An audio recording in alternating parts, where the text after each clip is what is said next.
Rico Love is here, man. Singer, songwriter, producer, very successful. This R. Kelly thing, and I know how you feel about R. Kelly, so we got to talk about it. In December, you said R. Kelly was the king of R&B. Yeah.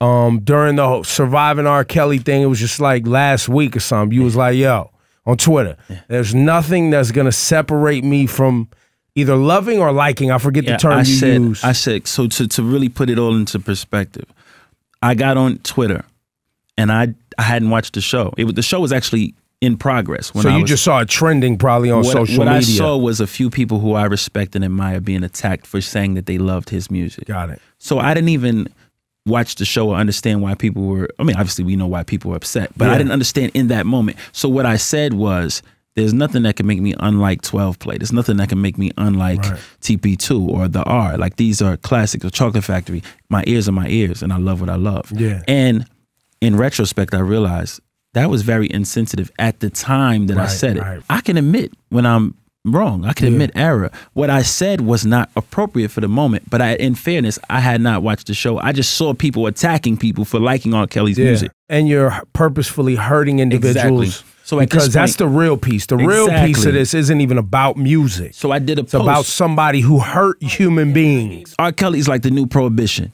You know what I mean? The corners in your basement in your house when nobody's looking, whatever. If you love it that much, keep it to yourself, because right now it's not gonna be productive to do it. And at this point, you're just trying to make people uncomfortable. So I'm willing to say that was an error. And this is the thing I challenge people to do. Yeah.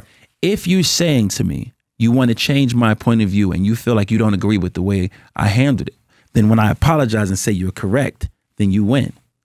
That means we need to shake hands and say, you convinced me, let's move on. But let's not hold this over people years later and say, when I want to run for office, but remember that time he said R. Kelly was great.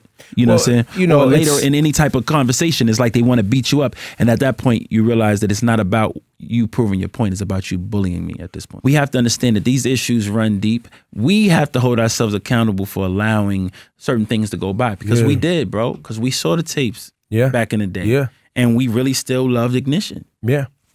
We still loved it. And we really appreciate it. And it kind of was like the greatness. It was like that's one of our flaws. That's one of our flaws. And but we have to understand how to pick our battles. And I think we should, just that'd be my last thing to say about it. Everybody who's upset, I understand your frustration, but understand how to, certain people you got to fight. Certain systems and ideas you have to fight. But some people are reasonable and rational enough for you to talk to and say, Rico, let me pull you to the side. Because that's what somebody did to me. My brother D-Town, he said, Rico, let me tell you something. But you can't say things like, oh, that means you don't love your daughter because you like Ignition.